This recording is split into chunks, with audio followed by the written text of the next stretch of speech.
हरिः ओम्।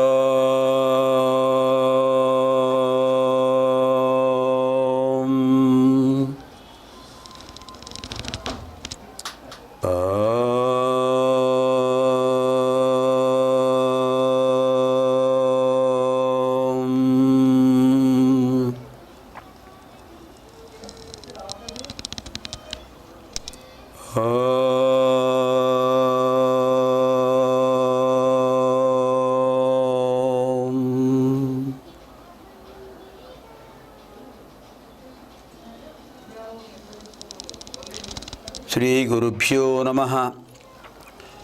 ओं गणानां त्वा गणपतिगुं हवामहे कविं कवीनामुपमश्रवस्तमं ज्येष्ठराजं ब्रह्मणां ब्रह्मणस्पत आनशृण्वन्नोतिभिः सीदसादनं प्रणो देवी सरस्वती वाजेभिर्वाजिनीवती धीनामवित्र्यवतु। ओम श्री महागणाधिपतये नमः। ओम श्री सरस्वत्यै नमः। ओम श्री गुरुभ्यो नमः। हरिः ओम। शक्तित्रयी वेदमाता सर्वदैवस्वरूपिणी सत्यधर्मस्वरूपा च पातु नः सर्वदा शुभा। ओंकारं बिन्दुसंयुक्तं नित्यं ध्यायन्ति योगिनः कामदं मोक्षदं चैव ओंकाराय नमो नमः। व्यासं वसिष्ठनप्तारं शक्तेः पौत्रमकल्मषं पराशरात्मजं वन्दे शुकतातं तपोनिधिम्। ओम प्रसार माध्यम द्वारा प्रसारीभूत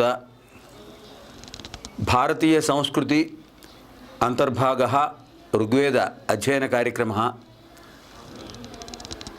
गत भानुवासरे अगस्त्य महर्षिणा दृष्टाः सूक्ताः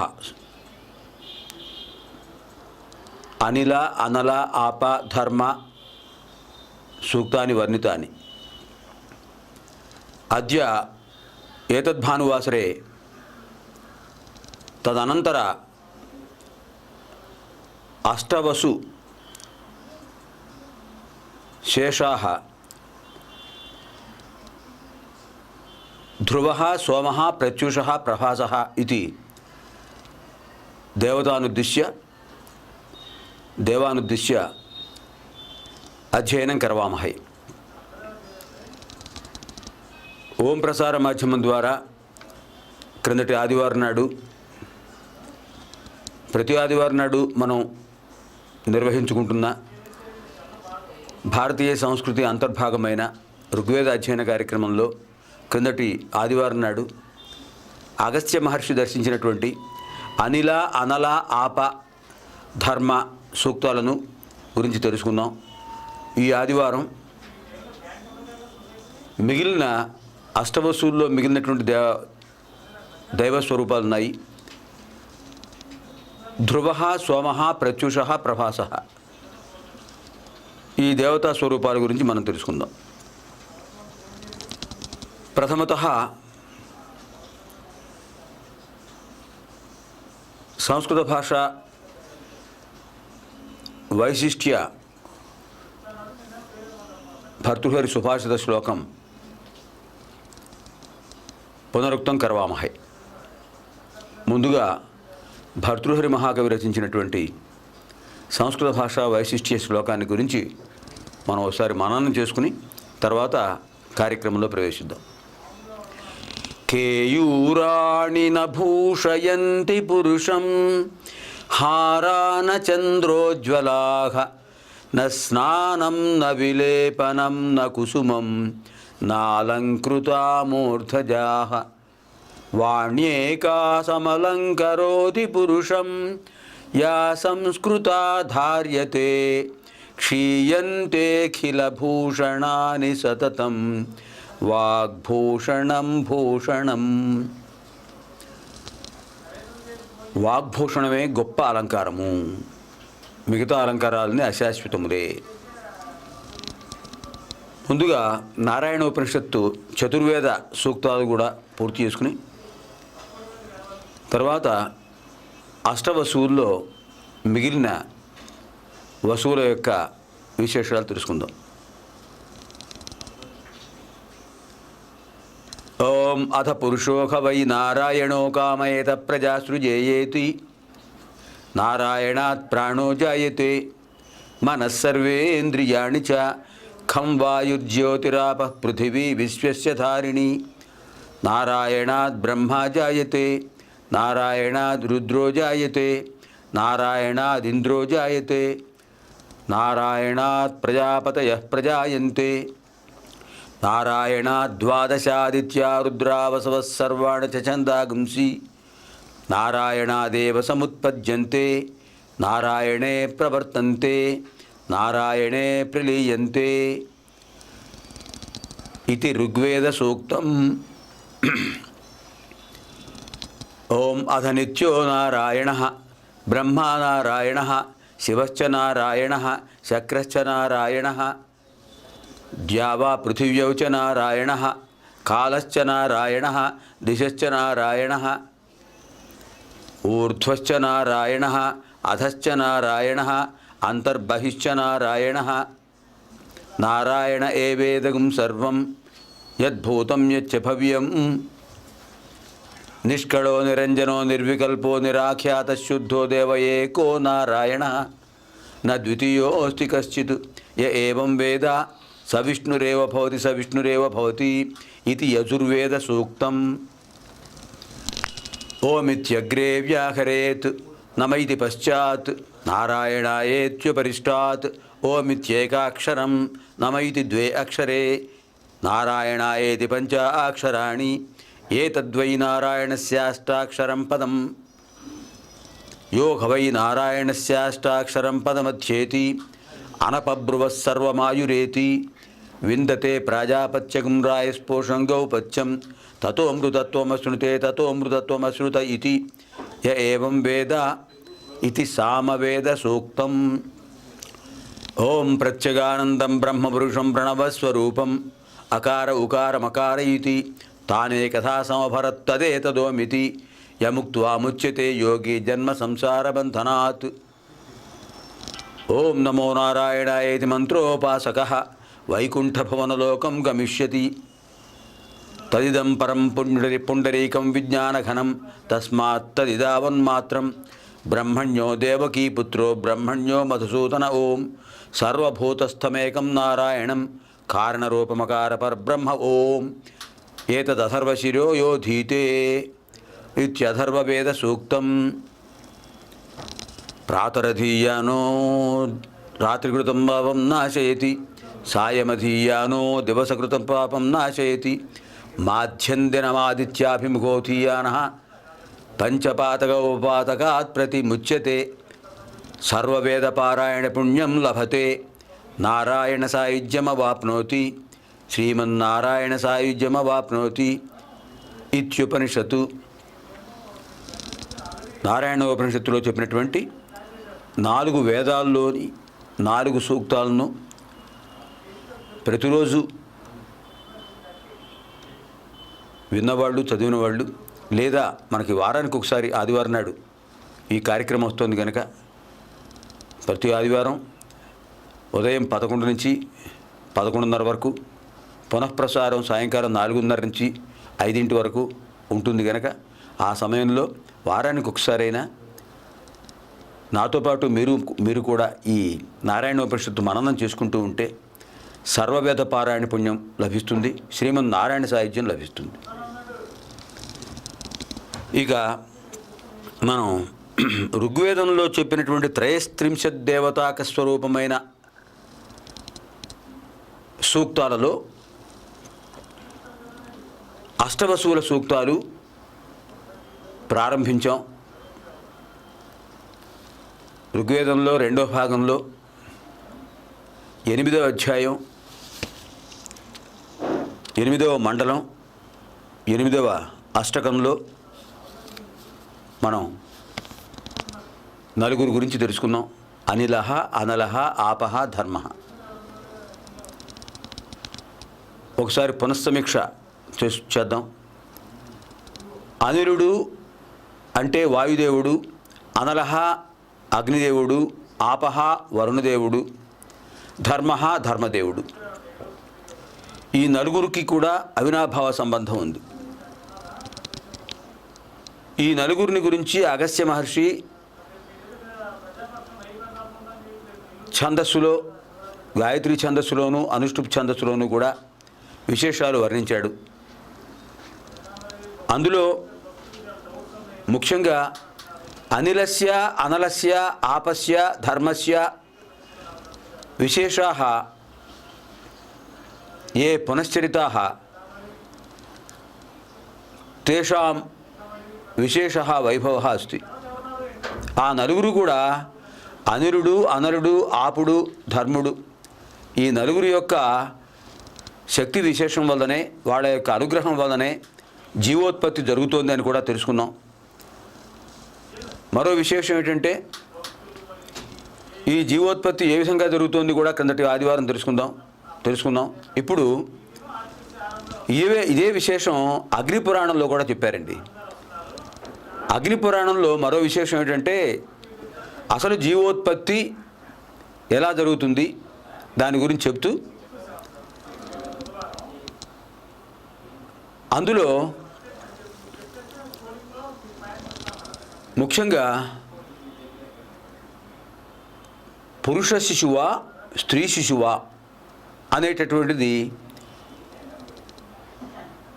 ఈ రోజుల్లో ఆధునిక యంత్రాలు ఏవో వచ్చినాయి కనుక ఆ యంత్రాల ద్వారా తెలుసుకుంటున్నారు. కానీ వేదకాలంలోనే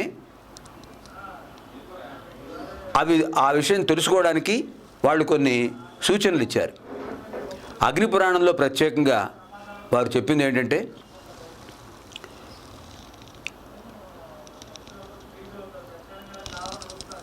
ఆర్తవాచ్య సమయోగే పుత్రో భవతి నిశ్చయం. ఆర్తవాచ్య సమయోగే పుత్రో భవతి నిశ్చయం.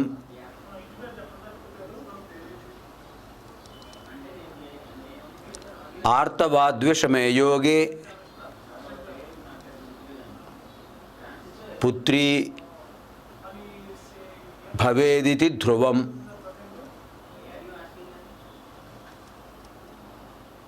ఆర్తవాద్విషమయోగే పుత్రీ భవతి వై ధ్రువం. దీనికి అర్థం ఏంటంటే ఇది అగ్నిపురాణంలో విశేషం ఏంటంటే ఇది ఆర్తవాత్ చ సమే యోగే పుత్రో భవతి వై ధ్రువం. పుత్రో భవతి నిశ్చయం. ఈ విషయాన్ని ప్రతిరోజు మనకు వచ్చేటటువంటి మత్స్యపురాణంలో కూడా ఇచ్చారు. మత్స్యపురాణంలో కూడా ఈ విషయం వచ్చింది ప్రస్తావన. మత్స్యపురాణంలో కూడా ఈ విషయం అక్కడ అధ్యయనం చేశాం. అది ఈ కార్యక్రమంలో ఓసారి పునశ్చరణ చేద్దాం. ప్రతిరోజు కూడా ఉదయం 9:30 నుంచి 10 వరకు, సాయంకాలం 7 నుంచి 7:30 వరకు మత్స్యపురాణ కార్యక్రమం వస్తుంది. సందర్శకులు చూస్తున్నారు.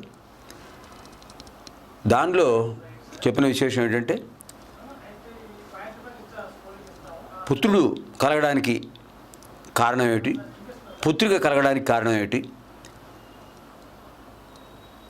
అనే విషయంలో అగ్నిపురాణంలో భగవాన్ వేదవ్యాసుల వారు వివరించారు. ఆర్తవాచ్య సమయోగే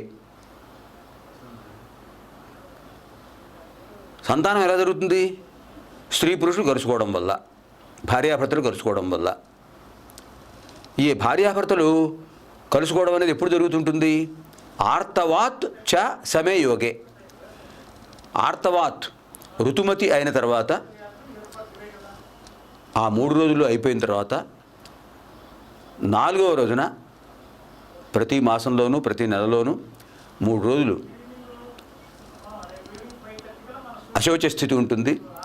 తర్వాత 4వ రోజు నుంచి ప్రారంభం చేయాలి. ఆర్తవాత్ చ, ఆర్తవం అంటే అశౌచం, ఋతుమతి అవటం. ఋతుమతి అయినటువంటి ఆ స్థితి నుండి 4వ రోజున సమయోగే, అక్కడి నుంచి సమస్థితిలో రోజులు లెక్క పెట్టుకోవాలి. 3 రోజులు ఇది ఉంటుంది కనుక 4వ రోజు, 6వ రోజు, 8వ రోజు, 10వ రోజు, 12వ రోజు, 14వ రోజు, ఇది క్రమం 16. ఇది సమయోగే. సరిగ్గా ఈ సమదివసాల్లో సమస్థితిలో భార్యాభర్తలు కలుసుకుంటే పుత్రో భవతి నిశ్చయం, పుత్రుడు జన్మిస్తాడు. అగ్ని పురాణంలో చెప్పారు, గరుడ పురాణంలో కూడా ఈ విషయం చెప్పారు. ఇంకా దానికి వ్యతిరేకం రెండో పాదం ఏం చెప్పారు? ఆర్తవాద్విషమే యోగే. విషమ అంటే బేసి, ఆర్తవం నుంచి విషమయోగం, విషమ దినములు, సమం కాని రోజులు అంటే 5, 7, 9, 11, 13, 15 ఇది విషమం. ఆర్తవాద్విషమే యోగే పుత్రీ భవతి వైధ్రువం, పుత్రిక జన్మిస్తుంది. ఆర్తవాచ్య సమయయోగే పుత్రో జాయేత నిశ్చయం. ఆర్తవాచ్య సమయయోగే పుత్రో జాయేత నిశ్చయం. సంస్కృత భాషా విద్యార్థులు ఇక్కడ విశ్లేషణ చూడండి. ఆర్తవాచ్య సమయయోగే, ఆర్తవము నుండి సమదివసములలో యోగే కలుసుకున్నప్పుడు పుత్రో జాయేత నిశ్చయం, పుత్రుడు కలుగుతాడు నిశ్చయము. రెండో పాదంలో ఆర్తవాత్ విషమే యోగే, బేసి సంఖ్యలో ఆ రోజుల్లో కలుసుకున్నప్పుడు 5, 7, 9, 11, 13, 15 ఆ రోజుల్లో యోగం జరిగినప్పుడు, సంయోగం జరిగినప్పుడు పుత్రీ జాయేత వైధ్రువం, పుత్రిక జన్మిస్తుంది, ఇది ధ్రువము. చూడండి ఎంత స్పష్టంగా చెప్పారు. ఇది పురాణ విజ్ఞానం అంటే. ఆ విధంగా అనిలహ అనలహ ఆపహ ధర్మ, అనిలుడు అనలుడు ఆపుడు, వాయుదేవుడు అగ్నిదేవుడు వరుణదేవుడు, ఈ ముగ్గురి కలయిక, ఈ ముగ్గురు యొక్క శక్తులు కలిసి ఉండటం, ముగ్గురు యొక్క శక్తుల యోగం వలను, ధర్ముడి యొక్క ఆదేశం వలను సంతానోత్పత్తి జరుగుతుంది. దేవతల అనుగ్రహం లేనిదే సంతానం ఎలా కలుగుతుంది? కనుక దేవతల అనుగ్రహం తప్పనిసరి. ఇది మనం బాగా గుర్తుపెట్టుకోవాల్సిన విషయం. ఈ విధంగా అష్టవసువుల్లో మొదటి 4 కూడా సంతతి కలగడానికి కారకులవుతున్నారు. ఇది కాకుండా మనకి అష్టవసువుల్లో ఇంకా మిగిలిన వాళ్ళు ధ్రువ, సోమ, ప్రత్యూష, ప్రభాస. ధ్రువ అంటే ధ్రువుడు. ఈ ధ్రువుడి సంగతి మనం ఒకసారి తెలుసుకోవాలి.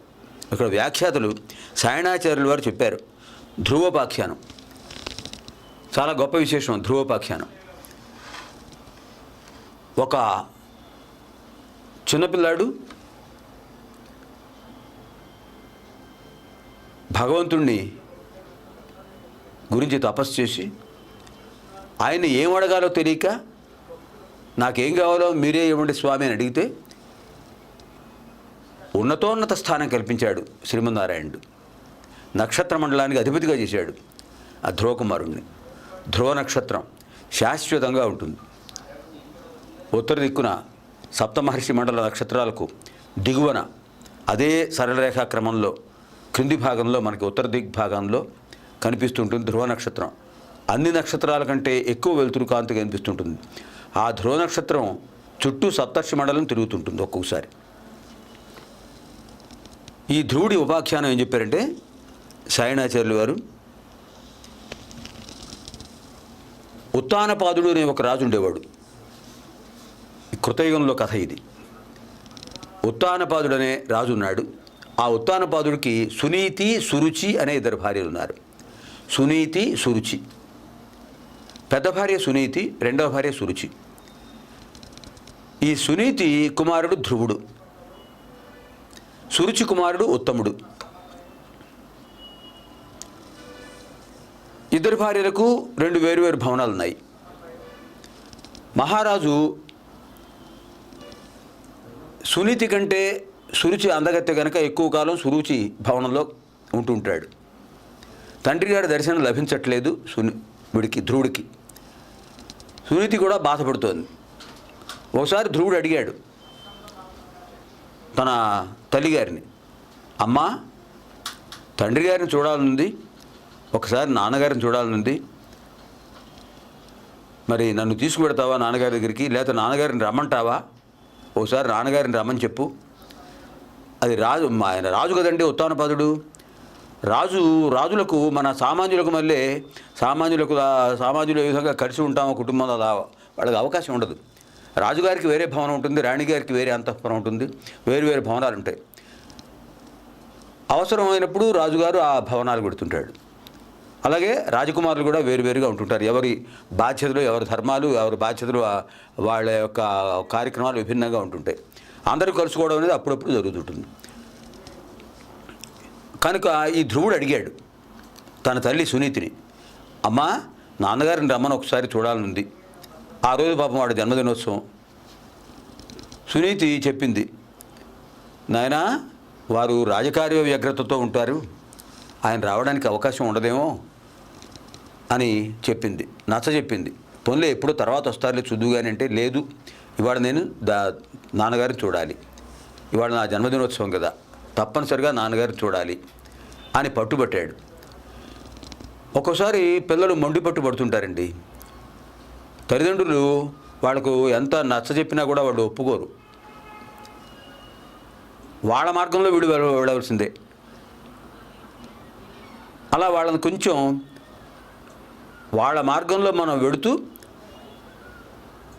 వాళ్ళను సమన్వయం చేసి నెమ్మదిగా మన మాటలకు మనం ఏవో కొంచెం కొన్ని మాటలు, మంచి మాటలు చెప్తూ వాళ్ళని ఓదారుస్తూ నెమ్మదిగా మన మార్గంలోకి తీసుకురావాలి. అది వివేక లక్షణం. సునీతి కూడా ఆ ప్రయత్నం చేసింది. తర్వాత ఆవిడ ఇలా కుమారుడితో చెప్తుండగా ఆ దాసి వచ్చింది. ఆ దాసి వచ్చి ఓ మాట చెప్పింది, అమ్మా, రాజావారు సురుచి గారి అంతఃపురంలో ఉన్నారు అని కాకతాళీయంగా చెప్పింది. ఆవిడ ప్రత్యేకంగా చెప్పాలని ఏం లేదు, ఊరికే రాజుగారు ఎక్కడున్నారో తను చెప్పింది.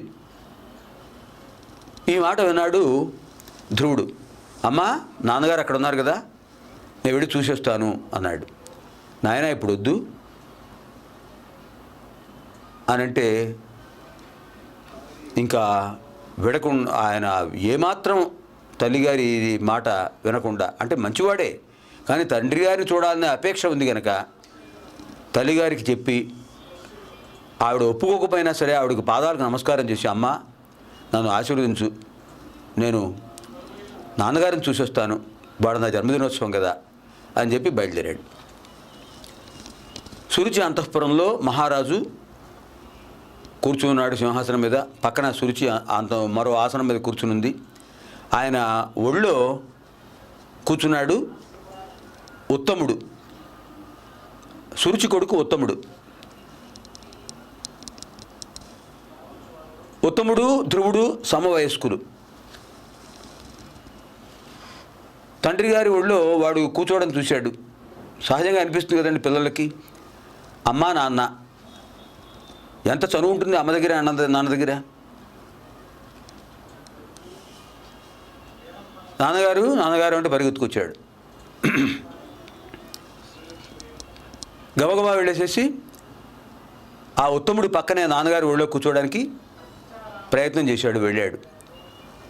వెంటనే పక్కన ఉన్న సురుచి, సహజంగా ఉపపత్నులకు ద్వేషభావం ఉంటుంది. సునీతి పెద్ద భార్య, సురుచి రెండో భార్య. పెద్ద భార్య పైన ఈ రెండో భార్యకి కొంచెం అసూయ ఉంది. ఎందుకంటే ఆవిడ చాలా సౌజన్యం కలది. సౌజన్యం కలిగిన వాళ్ళకి అసూయ ఉండదు. సౌజన్యం అంటే ఏమిటండి? సుజనస్య స్వభావం సౌజన్యం. సుజనుడి యొక్క లక్షణమే సౌజన్యం. సత్యధర్మ శాంతి ప్రేమ అహింసా తత్వాలు సౌజన్య లక్షణాలు, సుజనుడి యొక్క లక్షణాలు కనుక సౌజన్య భావాలు అవి, సౌజన్య గుణాలు. సునీతికి ఉన్న గుణాలన్నీ సౌజన్యములే. సురుచికి అసూయ ఉంటుంది. అసూయ అనే గుణం అరిషడ్వర్గాల్లో ఒకటి. కామ, క్రోధ, లోభ, మోహ, మద, మాత్సర్యం. మాత్సర్యం అంటే అసూయ. ఈ మాత్సర్యం అనేటటువంటిది ఆ అరిషడ్వర్గాల్లో ఒకటి, ఆసురీ గుణాల్లో ఒకటి, రాక్షస గుణాలు ఇవి. మానవులైనా దేవతలైనా ఒక్కోసారి ఈ అరిషడ్వర్గం ప్రవేశిస్తుంటుంది. ప్రవేశించినప్పుడు ఒక ఆ సమయంలో వాళ్ళకి ఆసురీ లక్షణం వచ్చేస్తుంది. ఈవిడ ఒక్కసారి అసూయతో తన సవతి కొడుకు వచ్చాడు, తన కుమారుడు పక్కనే కూర్చోబోతున్నాడు. అది ఆవిడకి ఇష్టం లేదు. వెంటనే వాడు చేయి పట్టుకుని కిందకి లాగేసింది ధ్రువుణ్ణి. నీకు మీ నాన్నగారి ఒళ్ళో కూర్చునే అర్హత లేదు ఇక్కడ ఉన్నంత వరకు.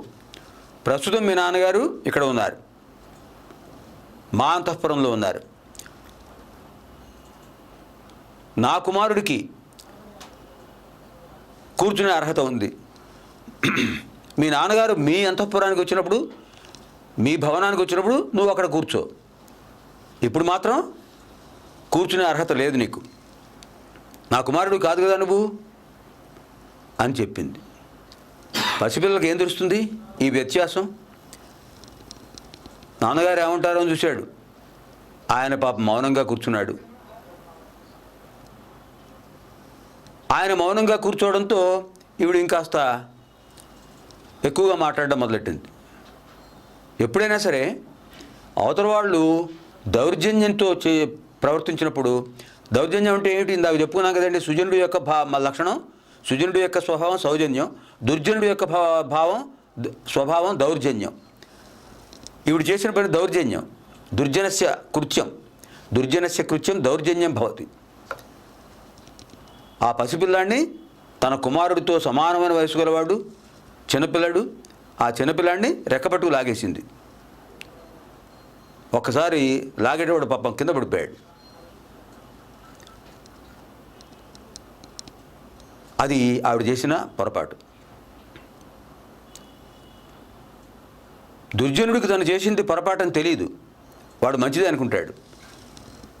చూసేవాడికి అది పొరపాటు, దౌర్జన్యం అని తెలుస్తుంది. ఆవిడ చేసిన పని మంచిది కాదని తెలుసు ఉత్తానపాదుడికి. ఏం మాట్లాడలేకపోయాడు.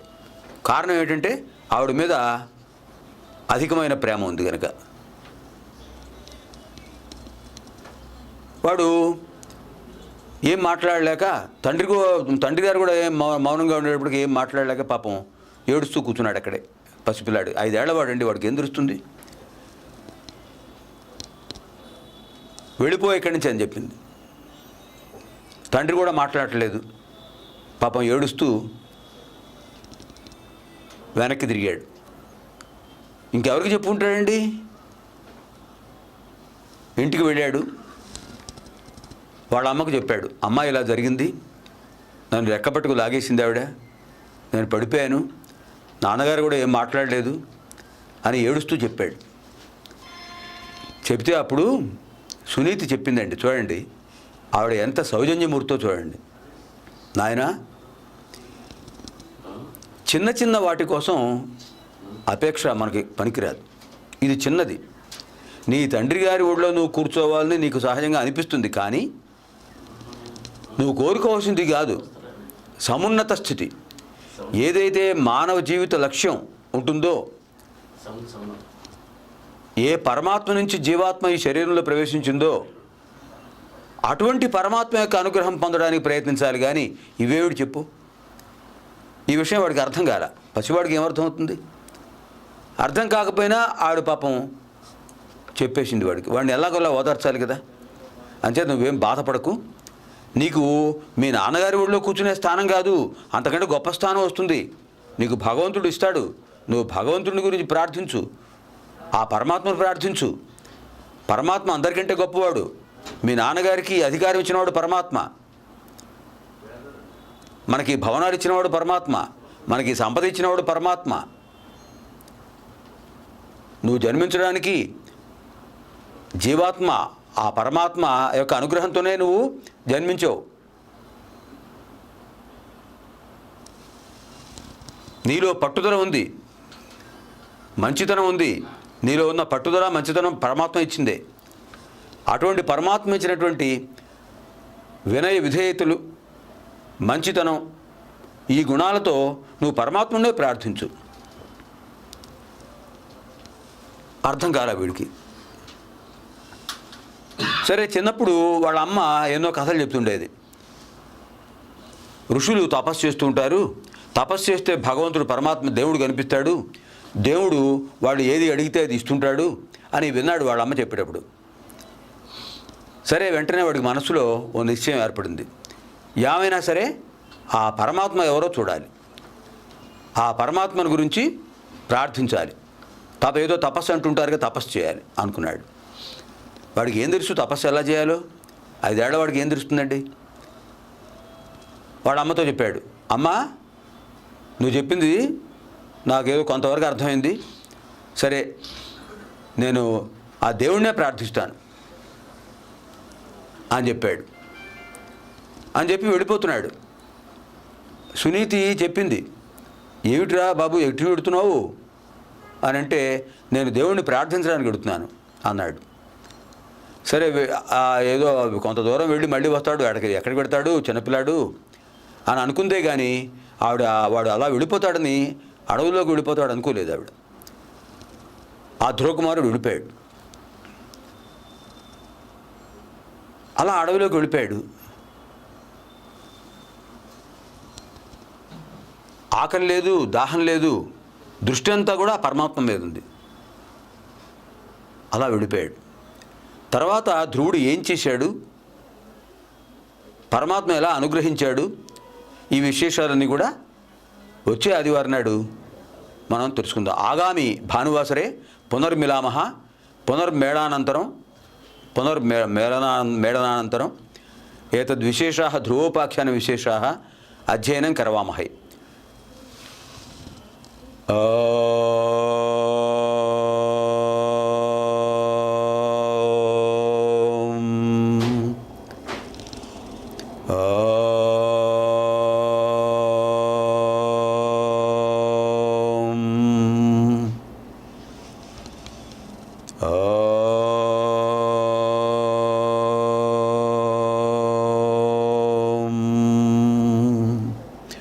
సహనావవతు సహనౌ భునక్తు సహ వీర్యం కరవావహై తేజస్వినావధీతమస్తు